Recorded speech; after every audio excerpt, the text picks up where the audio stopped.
Nathan? Ok. Bon, bonsoir à tout le monde. Nous nous rencontrons aujourd'hui en groupe plus restreint puisque nous ne sommes que 8, mais c'est faux. En fait, nous sommes 9 parce que nous avons la joie d'avoir Pascal avec nous dans les studios de Britolam à Jérusalem. Il est en visite. Et donc, bienvenue à Pascal Henry qui pourra intervenir directement sans passer par la technologie. Ce soir, nous ouvrons notre dernière série de cours. Nous avons deux thèmes que nous allons aborder. Le premier, c'est celui de la bar mitzvah et des cérémonies en général. Et l'autre, c'est celui de la fête de l'humanité. Il y aura évidemment encore certainement des interventions de différentes personnes. Voilà. Et je voudrais tout d'abord étudier avec vous deux textes de Maïmonide, tirés du Mishneh Torah, les lois des rois que vous connaissez déjà si bien.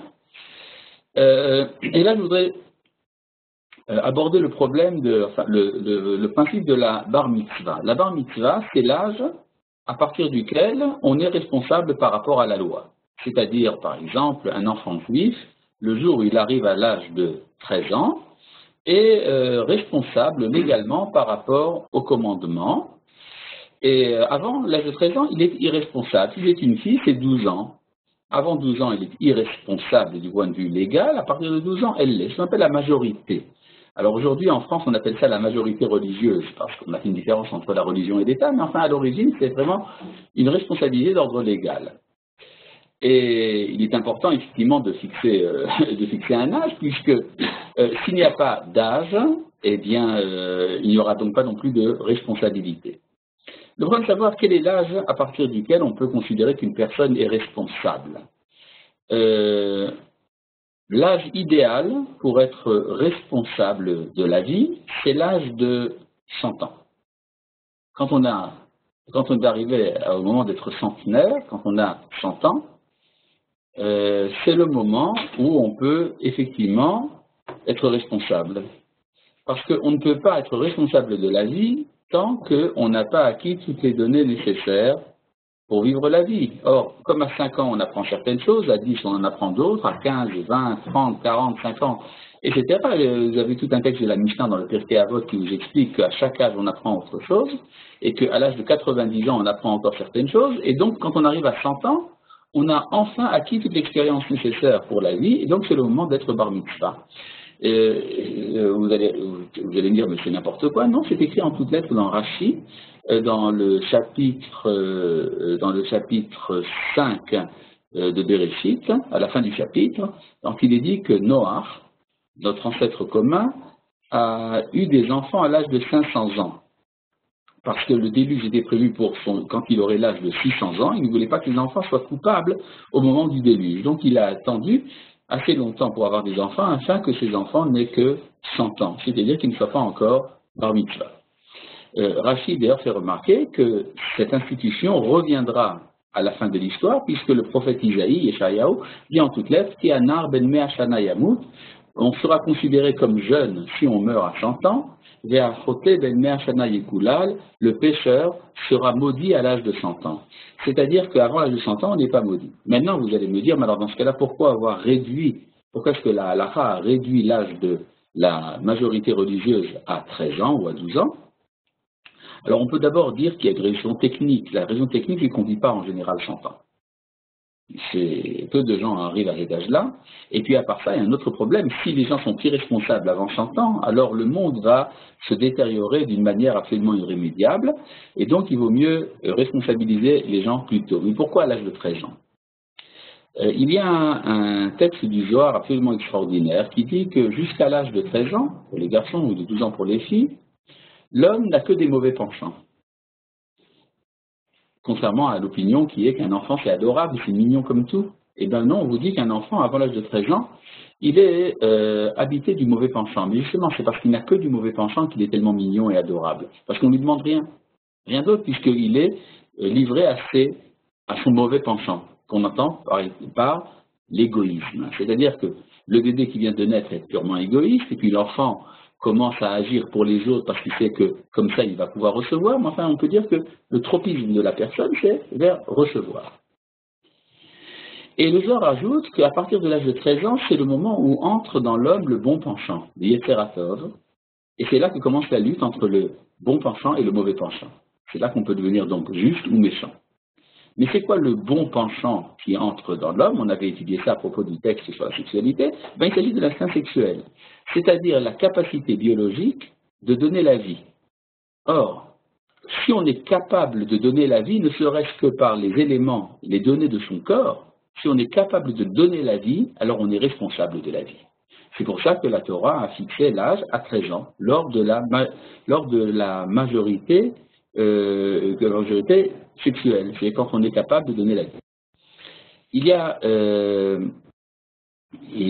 a une différence entre ce que dit la Torah et ce que disent en général les sociétés occidentales modernes, qui est qu'on est responsable à l'âge de 18 ans. 18 ans, c'est l'âge où on est susceptible d'être enrôlé dans l'armée, c'est-à-dire l'âge où on a le droit de tuer quelqu'un. C'est-à-dire, la différence, chez les nations, on a adopté comme majorité le moment où on est capable de prendre la vie à l'autre, tandis que dans la Torah, c'est le moment où on est capable de donner la vie à l'autre. Je pense qu'il y a ici une différence morale extrêmement importante. Cependant, l'âge de 13 ans est un peu problématique. Pourquoi 13 ans, pas 5 minutes plus tôt ou 5 minutes plus tard? Vous savez, il y avait des enfants qui évoluent beaucoup plus vite, qui sont très précoces, déjà à l'âge de 12 ans, de 11 ans, ils sont déjà comme des adultes. Et puis il y en a qui restent des enfants très tard. D'ailleurs, c'est quelque chose de très commun aujourd'hui dans la société occidentale. On est très souvent enfant jusqu'à l'âge de 60 ans. Et donc, un peu avant de retomber en enfance. Mais en tout cas, la halakha pourtant est très claire. Pour faire partie, par exemple, du minyan, du quorum de 10 hommes nécessaires pour faire la prière ensemble, selon la loi juive, eh bien, il faut avoir 13 ans et un jour. C'est-à-dire le jour où on est arrivé à l'âge de 13 ans, pas 5 minutes plus tard, ou ni 5 minutes plus tôt. Et donc, c'est effectivement assez bizarre. C'est ce qu'on appelle le principe des shi'urim. Le shi'ur, c'est-à-dire la mesure, c'est quelque chose qui fait la différence entre la halakha chez les juifs et chez les béné noirs. Exemple tout à fait parallèle, c'est par exemple si vous voulez faire le Birkat Hamazon, l'action de grâce après le repas. La Torah nous dit Ve'achalta ve'shavarta u'verachta. Tu mangeras, tu seras rassasié et tu béniras l'Éternel qui t'a donné. Eh bien, donc ça veut dire que pour faire le Birkat Hamazon, pour être tenu de faire des actions de grâce après le repas, je dois être rassasié. Donc la Torah dit en toutes lettres, tu mangeras, tu seras rassasié, et alors tu devras faire le Birkat Hamazon. Alors qu'est-ce qu'on appelle être rassasié? Eh bien, la halakha nous dit que le fait qu'on ait mangé un volume équivalent de nourriture équivalent à la taille d'un œuf, ça s'appelle être rassasié. Et donc, si un juif, par exemple, a mangé ne serait-ce que la taille d'un œuf, mais qu'il a encore faim, il est quand même tenu de faire le Birkat Hamazon. Tandis que s'il a mangé la moitié d'un œuf et qu'il est déjà rassasié, il ne sera pas tenu de faire le Birkat Hamazon. Tandis que la halakha pour les béné noirs est tout à fait différente. Elle tient compte de la nature. Si on se sent rassasié, alors on doit faire Birkat Hamazon. Si on ne se sent pas rassasié, qu'on a encore faim, on ne fait pas Birkat Hamazon. C'est le principe des shi'urim. De ce point de vue-là, c'est là qu'il y a une divergence profonde entre la halakha des béné noirs et celle des enfants d'Israël. Et je voudrais vous amener ici à ce propos deux sources qui a priori n'ont rien à voir avec notre sujet, mais regardez dans la source que vous avez sur votre écran, dans la loi des rois 9, halakha 5, il y a 6 unions interdites chez les gentils, ou plus précisément chez les béné noirs. La mère, la femme du père, la femme mariée, la sœur de même mère, l'homosexualité et la zoophilie. Alors, ce qui m'intéresse dans tout ce texte, que nous avons déjà étudié, c'est la sœur. Les relations conjugales avec sa sœur sont interdites. Mais qui est appelée la sœur chez les béné noirs? C'est la sœur de même mère. C'est-à-dire que si, par exemple, un père a épousé 2 femmes, et que de chacune des 2 femmes, il a eu un enfant, eh bien, le fils de la première femme et la fille de la deuxième femme ne sont pas donc son frère et sœur n'est pas de la même mère, cette union n'est pas interdite. Tandis que si c'est de la même mère, même si ce n'est pas du même père, c'est interdit. Et ce pourquoi?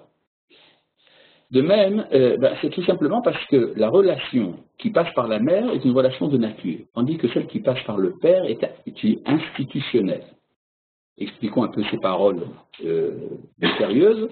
C'est très simple. Comment est-ce que je sais que je suis le fils de ma mère? Eh bien, il y a une preuve tangible. On m'a vu sortir du ventre de ma mère. Donc c'est un fait de nature. Mais comment savoir si mon père c'est vraiment mon père? La Torah dit « Honore ton père et ta mère ». Comment est-ce que je sais que mon père est mon père? Est-ce qu'il y a une preuve de cela? Aujourd'hui, nous avons des moyens technologiques très avancés qui nous permettent de découvrir qui est véritablement le père. Mais dans l'Antiquité, la Torah a ordonné d'honorer son père, même si on ne le connaît pas, même si on n'a pas la preuve biologique. Eh bien, c'est par institution. Étant donné que ma mère est mariée avec mon père, est mariée avec tel homme, on suppose que cet tel homme est mon père. Donc c'est une institution qui fixe la relation envers le père et la nature envers la mère. Donc la Torah, quand elle va parler des relations interdites entre frères et sœurs chez les Béné Noirs, elle va introduire l'élément de la nature, la sœur de même mère. Autre halakha, c'est la deuxième que vous avez devant les yeux sur l'écran.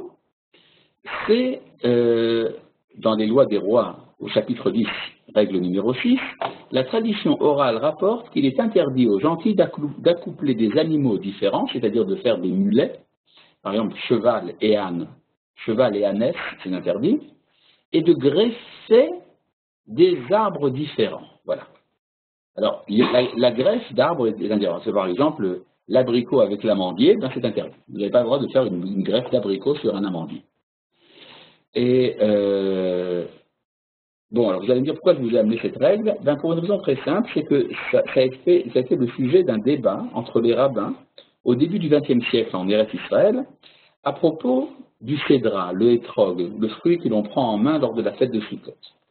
Vous savez que la Torah ordonne de prendre en main, le premier jour de Sukkot au moins, 4 espèces végétales. Et la première de ces espèces est appelée dans la Torah le fruit splendide, Péri et Hadar, que la tradition orale reconnaît comme étant le... il y a ici une question en chat de... comment je suis pour entrer sur le chat là? Ah voilà. Que penser des produits OGM? Itaï, aide-moi, c'est quoi OGM? Organique. Ça a été peut-être greffé ou ils ont modifié. Ah, d'accord. Les produits OGM, d'accord. J'ai bien compris. Bon, de toute façon, même s'il serait interdit de produire ces produits, en tout cas, il n'est pas interdit de s'en servir. Donc, cette règle est valable également pour les Juifs, sauf dans le cas d'une greffe entre la vigne et autre chose. C'est le seul cas où la Torah ordonne de détruire le produit. Dans le reste des cas, vous avez le droit d'en manger. Itaï, je n'arrive pas à retrouver la... Ah là. Heureusement qu'Ida est ici. Il faut mettre sur connecté, c'est ça? Non. On voit toujours. On me voit toujours. Ah, c'est très voilà. Grâce à Itaï. Vous pouvez continuer. Je peux continuer. Merci. Donc, je reviens ici à l'histoire de la greffe. Bon, je peux? Bon. Je continue. Les deux, non, j'abandonne. Bon. Donc il y a une règle le jour de Sukkot qui est de prendre en main le cédra. Or, le problème, c'est que le cédra, s'il est greffé, est interdit. C'est-à-dire, par exemple, vous avez une greffe entre le cédra et le citron, eh bien, ce n'est pas un cédra dont la Torah a parlé, et donc c'est interdit. Le problème est de savoir quelle est la raison exacte pour laquelle le cédra est interdit. Alors, vous avez tout un débat. Un de nos maîtres, Lévouche, il y a 400 ans, a dit que c'est interdit parce que, comme il est interdit de faire des greffes, une mitzvah qui serait basée sur une transgression serait interdite. Alors certains ont dit oui, mais dans ce cas-là, si c'est fait par un non-juif, il n'y a pas de problème. Si la greffe entre le citron et le cédra est faite par un non-juif, il n'y a pas de problème. Et alors le Lévouche répond non, mais pas du tout, puisqu'il est interdit aux gentils de faire également des greffes, d'après Maïmonide, dans les lois des rois, 10-6, cette règle que vous avez dans les yeux. Et la réponse, le Rav Kook rejette cet argument, il dit on ne peut pas interdire le cédra greffé quand il est greffé par des non-juifs, pour une raison très simple. C'est que on a le droit d'unir, de greffer deux fruits d'espèces similaires. Or, le citron et le cédra sont considérés par la halakha juive comme étant deux espèces, mais qui nous dit que chez les goïms, ces deux espèces sont considérées comme assez éloignées pour être interdites. Et là, le Rav Kook nous enseigne le grand principe qui est que chez les nations, les règles de la halakha sont fixées par la nature, ou plus précisément par le conseil de leurs sages. C'est-à-dire ce que les sages des nations considéreront comme deux espèces éloignées sera interdit, tandis que si les sages des nations, par exemple les botanistes, décident que deux espèces font partie de la même classe, par exemple des agrumes, eh bien il ne sera pas interdit de les greffer. Pourquoi je vous dis tout ça? Parce que je veux revenir à la bar mitzvah. Quel est l'âge à partir duquel on est responsable par rapport à la loi? Quand est-ce qu'on est coupable si on a transgressé les lois noachides, par exemple? Eh bien, là, vous aurez différentes opinions. Vous avez des rabbins qui vous diront 13 ans, comme chez les juifs, et 12 ans, comme chez les juifs. Et d'autres vous diront non, pas du tout, c'est le Rav Kook, et je pense qu'il a raison, c'est que ça dépend de la maturité. Et donc, dans chaque société, on fixera quel est l'âge qui est considéré comme suffisant pour être assez mature pour admettre les mitzvot. N'est-ce pas, Pascal? Je pense que vous avez... Ça va dans le sens de l'émancipation des communautés noires, donc c'est Absolument, ça va dans le sens de l'émancipation des communautés noires. C'est très exact. Et donc, je me rappelle que j'avais été interrogé par des Noachides canadiens pour l'âge de la bar mitzvah, et également par des Noachides des Philippines. Et je n'ai pas donné la même réponse. Chez les Canadiens, j'ai dit 17 ans, c'est un bon âge. Tandis que chez les Philippins, 12 ans, ça va très bien. Parce que ça dépend effectivement de la capacité qu'on a de participer à la vie active, à la vie de société. Il y a des sociétés où à 12 ans, vous êtes déjà un adulte. Vous pouvez déjà, vous devez faire vivre votre famille dans certains cas. Tandis que dans la société occidentale, à 17 ans, on a encore peur de toucher à un mouton, vous comprenez? Donc, ça change les idées dans la société. On pourrait même éventuellement imaginer qu'il y ait une commission qui juge chaque cas séparément. Et donc, il ne suffirait pas d'avoir un certain âge, mais également passer un examen qui prouve votre maturité à tel ou tel point de vue, psychologique ou autre, pour être responsable des mitzvot. L'essentiel, c'est qu'il y ait donc une règle. Voilà, ça c'était donc pour le principe de la bar mitzvah. J'ai donné une introduction un peu longue. Maintenant, pour tout vous dire, la bar mitzvah n'est qu'une des cérémonies de la vie. Or, il est indispensable pour qu'une société soit une société vivante et qu'elle existe profondément, qu'elle existe réellement, c'est qu'elle ait des cérémonies, justement. C'est-à-dire, les cérémonies font partie du comportement de toute société. Ça n'existe pas une société sans cérémonie. Et donc, il faut qu'il y ait des cérémonies dans les sociétés noachides. Maintenant, ces cérémonies, pour tout vous dire, tout est à inventer.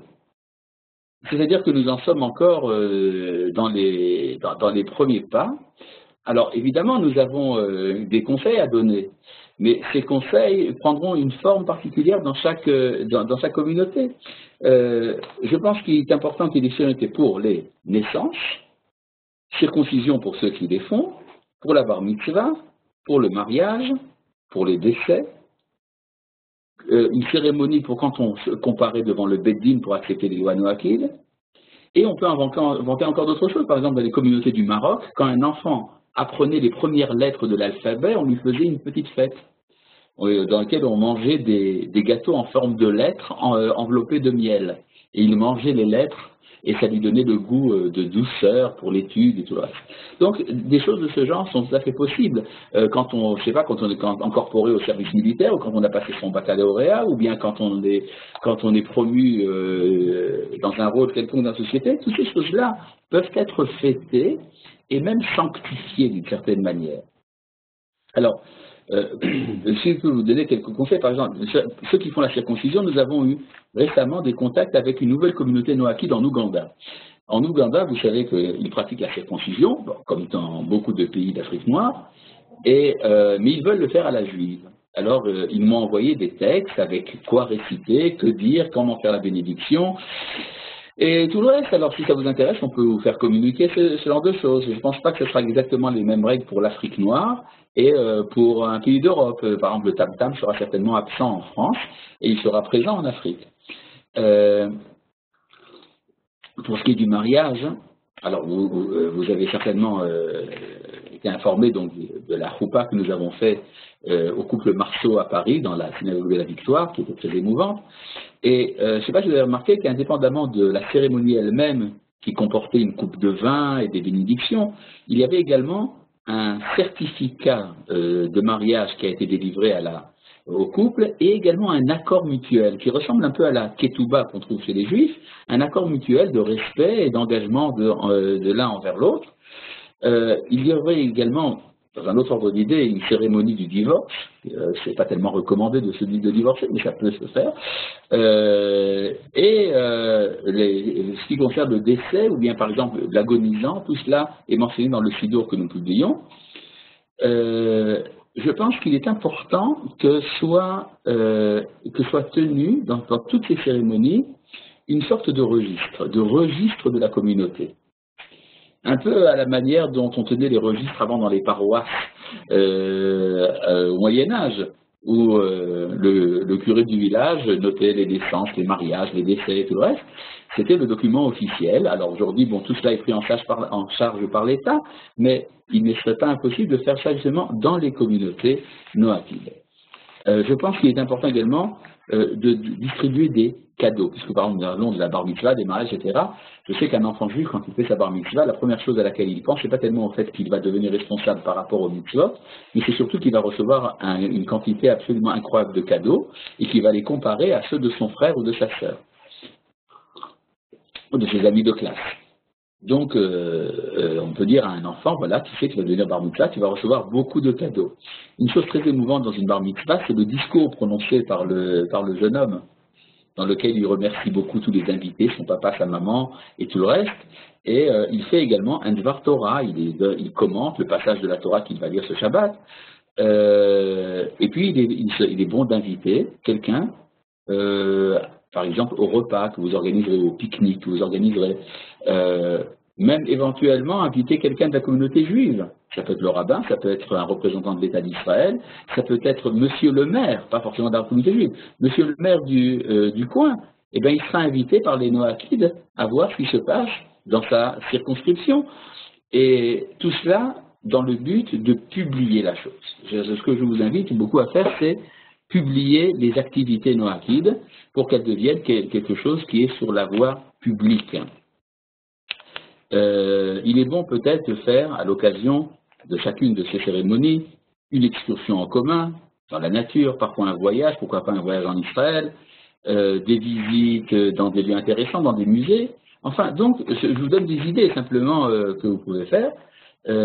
En tout cas, tout cela donc est à construire, et je pense qu'une fois que il y aura des habitudes prises, ben, ça deviendra la coutume de telle communauté noachide, qui ne sera pas forcément équivalente à celle d'un autre endroit, mais qui pourra être imitée de pays en pays et de communauté en communauté.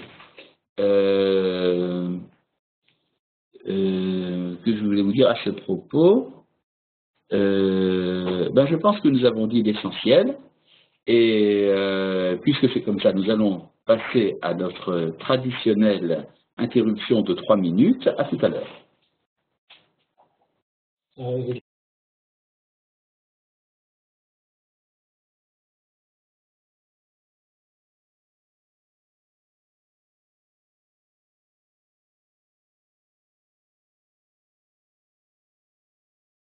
Vous avez ivri, ta femme. Top. Bonjour tout le monde, nous reprenons notre étude et nous allons parler donc de la fête de l'humanité, mais je vais commencer d'abord par 2 questions qui m'ont été envoyées sur mail et je vais vous les lire. Le Rambam, dans son ouvrage Ilchot Deot, chapitre 1, paragraphe 4, dit que si quelqu'un a des traits de caractère à la bonne mesure est appelé Chacham, et il s'appuie sur des versets en mentionnant le mot Tzadik. Et dans sa conclusion, il dit que celui qui possède ces qualités est appelé Chacham. Dans le cadre du cours, un homme juif est non, ou un jeune homme juif ou non, est tzaddik si ses bonnes actions pèsent plus lourdes que ses mauvaises, et pas seulement s'il emprunte la voie moyenne dans ses traits de caractère, ou bien non. C'est seulement dans ses traits de caractère que cela est défini. Voyons la suite de la question. Je me perds. Ah voilà, c'est voilà. Donc, bon, il faut répondre à votre question qui est très judicieuse. Tout d'abord, vous m'avez amené à relire à nouveau le texte de Maïmonide dans Ilchot Deot. Remarquez une chose importante, c'est que le mot tzaddik en hébreu a plusieurs significations. Et il faut d'abord faire la différence entre l'hébreu biblique et l'hébreu rabbinique. Et remarquez une chose, c'est que quand Maïmonide cite le mot tzaddik, comme vous l'avez si bien fait remarquer, il se base sur des versets de la Bible. C'est-à-dire, Maïmonide emploie le mot tzaddik dans le sens biblique du terme, qu'il traduit dans l'hébreu rabbinique comme étant chacham, le sage. C'est-à-dire que le juste est obligatoirement sage et le sage obligatoirement juste. Mais à chaque fois, c'est employé par un autre registre de littérature, le mot tzaddik dans la Bible, le mot chacham chez les rabbins. À part ça, le mot tzaddik est employé également chez les rabbins dans d'autres textes. Par exemple, le texte auquel vous faites allusion qui se trouve dans l'Ilchot Teshuvah, qui est qu'on considère comme tzaddik celui qui a plus de mérite dans ses actes que de démérite. Ça, si vous voulez, c'est le tzaddik au niveau du jugement. Il est jugé en tant que tzaddik, puisqu'il a plus de mérite que de culpabilité. Il y a également une autre modalité du tzaddik, qui est plus développée dans le livre appelé Tanya, du chassidisme de Lubavitch, qui dit que le tzaddik est celui qui n'a plus de yetzer hara, qui n'a plus de mauvais pensants, tandis que le benoni, le moyen, serait celui qui accomplit les commandements du tzaddik, le comportement du tzaddik, mais qui doit lutter contre lui-même. Donc, rappelons donc une chose, c'est qu'à chaque fois qu'on parle d'un mot, il faut toujours voir dans quel contexte il est cité.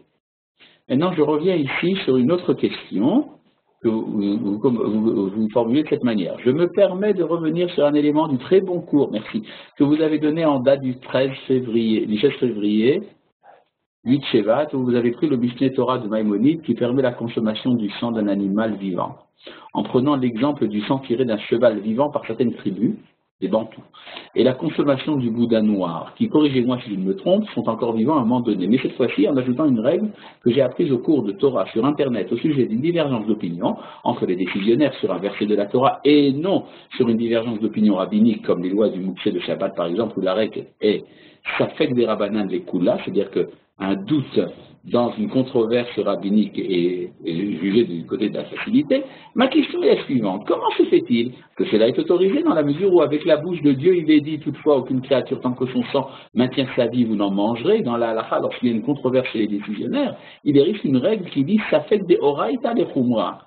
Et Elou divrei Elohim Chaim, dès lors, comment se fait-il que cela soit tranché du côté permissif, dans la mesure où, dans le Talmud même, cette pratique est discutée, malgré les changements apportés à ma question, vous pensez toujours qu'il faut, malgré tout, trancher du côté permissif et s'habiller sur la faiblesse des personnes, d'après ce que j'ai cru comprendre de votre réponse de la semaine dernière? Corrigez-moi si ce n'est pas ce que vous avez voulu vous dire.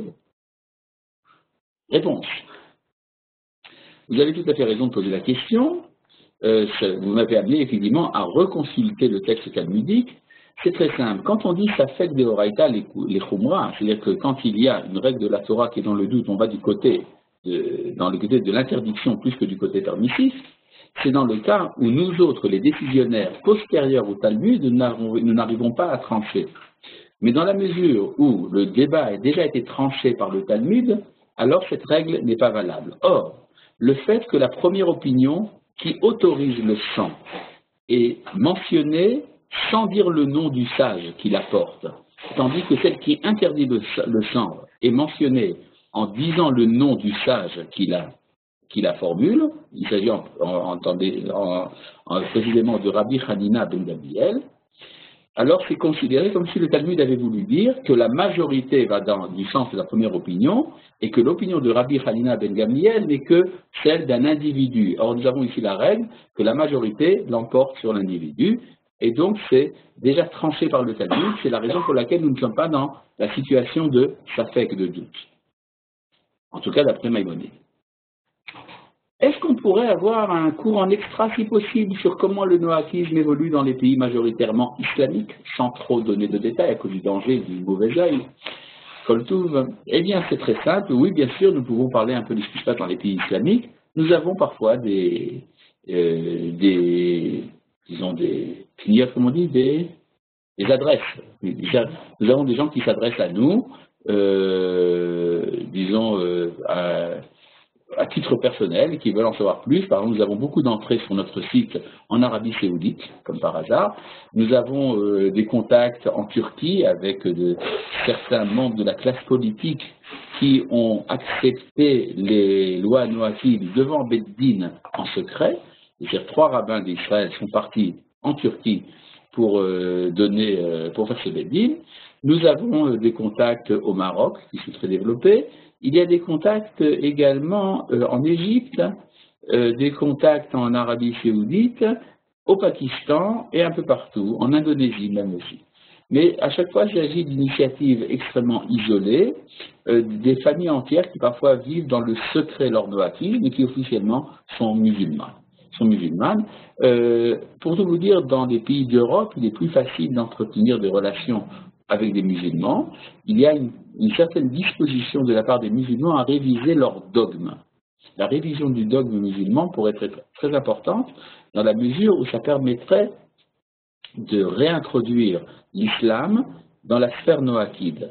C'est-à-dire ce que j'ai pu déclarer d'ailleurs dans un congrès à Jérusalem. J'ai expliqué que l'espoir de l'islam, c'est de retrouver son origine, c'est-à-dire qu'il doit reconnaître qu'il est, ce qu'il a toujours été en vérité, une religion fille du judaïsme. Dans la mesure où il le reconnaîtra, eh bien, beaucoup de choses pourront changer dans nos relations, surtout du fait que, en fait, les musulmans se doutent bien qu'il y a quelque chose de faussé à l'origine de leur dogmatique, mais qu'ils ont des difficultés à le formuler. Ils attendent de la part des juifs de leur expliquer cela. J'ai pu dire une fois à un cheikh que la réconciliation serait possible dans la mesure où on faisait la différence entre les sourates de Médine et les sourates de la Mecque. Pour ceux qui ne sont pas au courant, les sourates, c'est-à-dire les chapitres du Coran prononcés à la Mecque, sont la partie antérieure du message de Mahomet, et si vous regardez ces sourates, elles sont toutes noachides pures. Tandis qu'à partir du moment où Mahomet est passé à Médine, c'est là qu'il est devenu antisémite, c'est là qu'il a commencé à entrer en conflit avec les Juifs et qu'il s'est écarté de la doctrine du noachisme. Eh bien, cette divergence, si elle est adoptée, si les musulmans acceptent de s'identifier uniquement avec le message de la Mecque et pas avec celui de Médine, tout pourra bien marcher. Mais simplement, je voulais vous dire qu'il y a 10 ans, il y a eu un sage musulman en Égypte qui a proposé ça, qui a été jugé et pendu. Donc, ce n'est pas si simple d'en parler. Maintenant, pour revenir à notre étude. Donc, nous parlons ici de la fête des nations. Vous savez que la fête des nations, bon, c'est une idée à moi, en fait. C'est moi qui ai eu cette idée d'instituer une célébration annuelle pour les Noachides. Je pense qu'il est impossible qu'un mouvement spirituel se développe sans avoir dans son calendrier quelque chose qui le particularise. Et pourquoi pas, justement, donc, le 27 du mois de Mar Cheshvan. Bon, vous êtes tous au courant, vous savez que le 27 du mois de Cheshvan, c'est un jour très important puisque c'est le jour où Noé est sorti de l'arche et qu'il a reçu des 7 lois noachides. Et nous avons appelé cette fête de manière imprudente la fête de l'humanité, alors que c'est une fête des communistes, ça existe, et donc nous avons révisé ça au dernier moment cette année, nous avons appelé ça la fête des nations au lieu de la fête de l'humanité. Mais enfin, toujours est-il, ça veut dire qu'il y a des intuitions qui se retrouvent un peu partout, c'est que l'humanité doit avoir sa fête. Maintenant, la vérité, c'est que pour ce qui est du 27 Mar Cheshvan, c'est pas du tout évident, parce que dans le texte de la Torah, il est dit que la sortie de l'arche s'est faite le 27 du 2e mois. Or, il y a 2 manières de compter les mois dans la tradition, soit à partir de Tishrei, et donc dans ce cas-là, le Mar Cheshvan serait effectivement le 2e mois, soit à partir de Nissan, et donc le 2e mois, c'est le mois de Iyar. Donc, on pourrait faire 2 fêtes des nations chaque année, l'une le 27 Mar Cheshvan et l'autre le 27 du mois de Iyar, mais ça serait assez difficile pour des raisons techniques à réaliser, parce que le 27 du mois de Iyar, c'est la fête du 28 du mois de Iyar, et le 28 du mois de Iyar, c'est la fête où nous célébrons la libération de Jérusalem en 1967. Donc si vous ajoutez à ces cérémonies-là encore une cérémonie, on s'y retrouvera plus.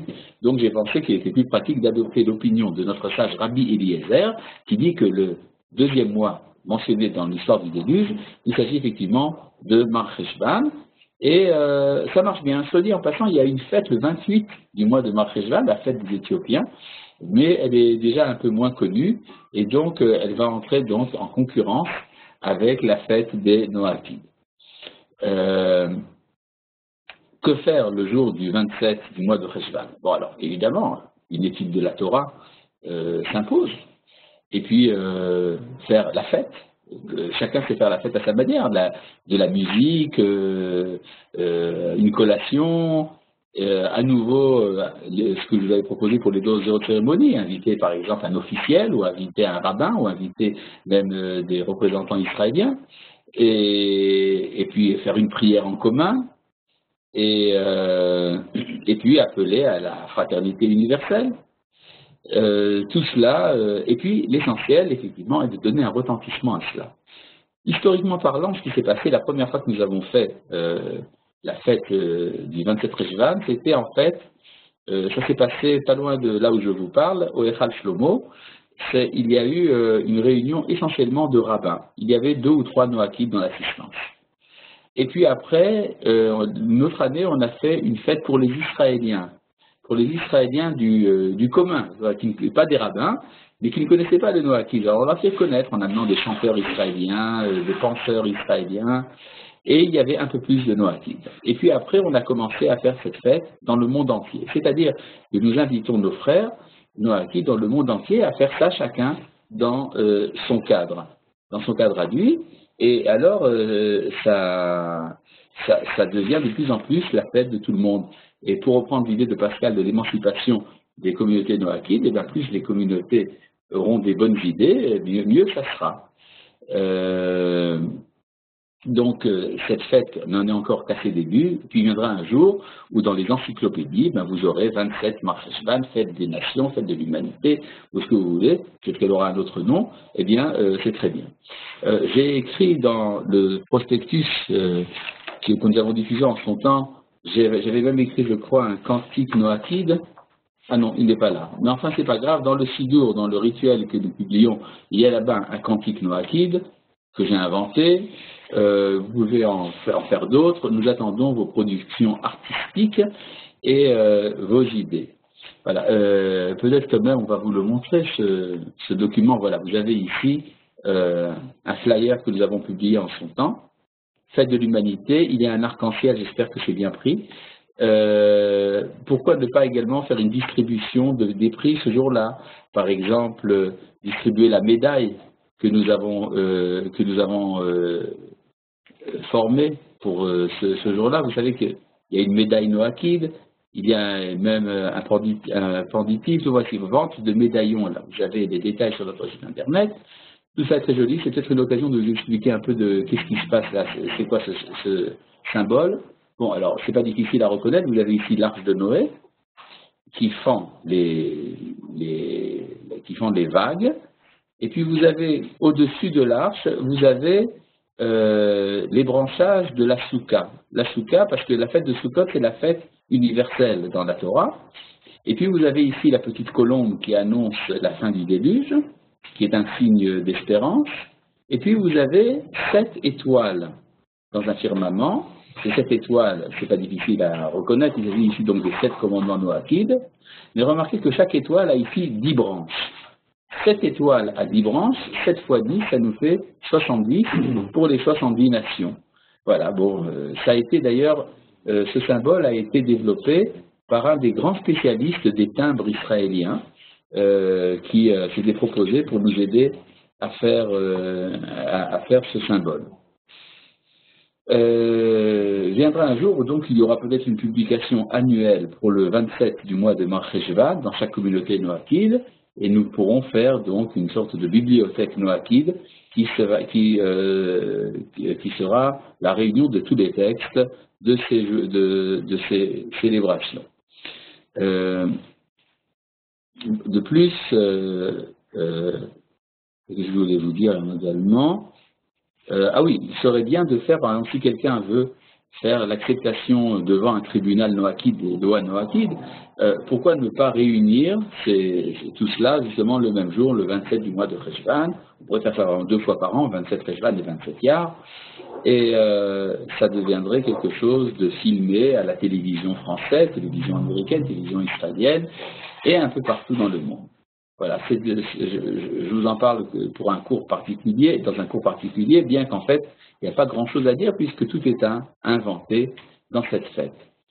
J'avais l'espoir que, dans le cadre de nos interventions, ça encouragerait tous les grands timides noachides que nous avons en ligne à intervenir, mais je vois que vous avez énormément de difficultés à vous exprimer, peut-être que vous êtes intimidé par moi, mais vous êtes invité, puisque nous en sommes dans notre dernière réunion pour ce cycle, en tout cas, à dire quelque chose, ceux qui voudraient exprimer leur émotion ou simplement faire une remarque, eh bien je pense que ça serait fort utile de vous entendre.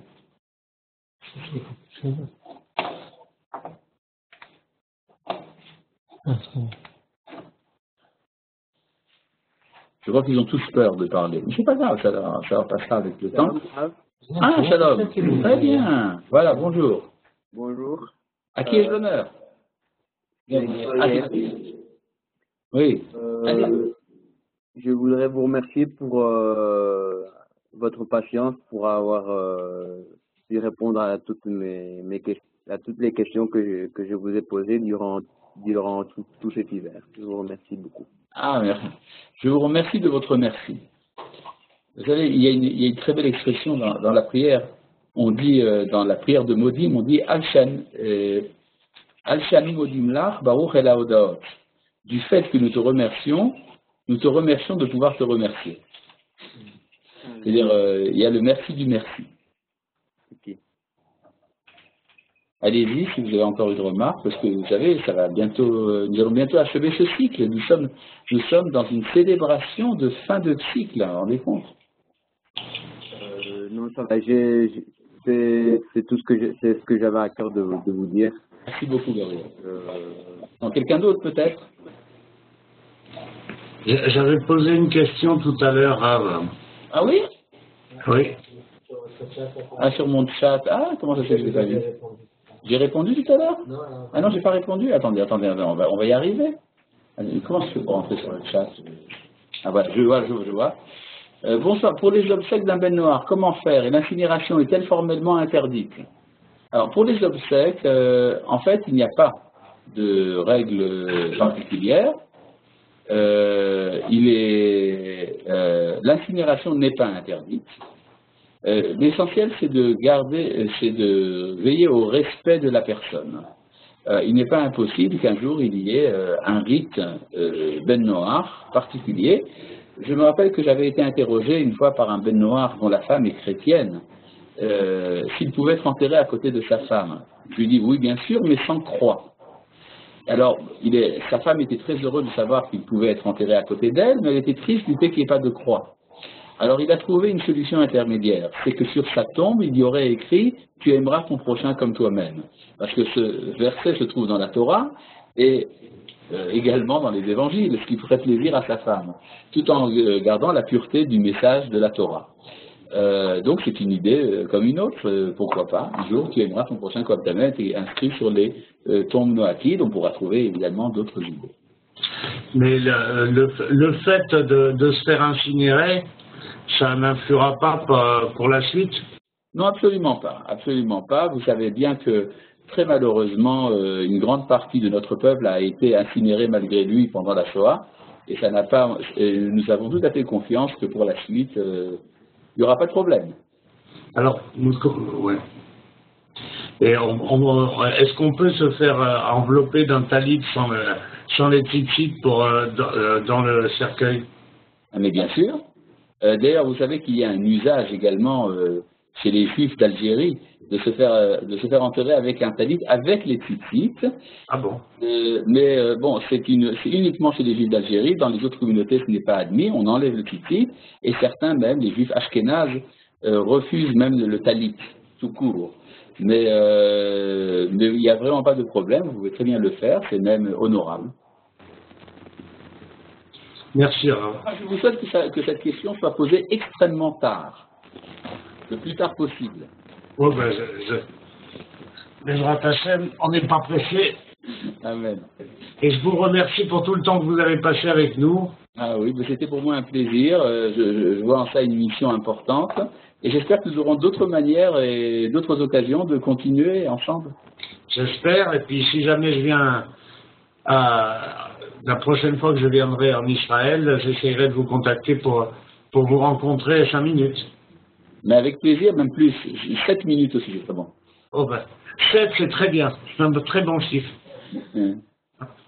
Bon, à bientôt à tout le monde. Merci. À bientôt. Et shalom, et merci pour toute cette collaboration. Shalom, shalom. Merci. Shalom. Salam. Merci, Ryan.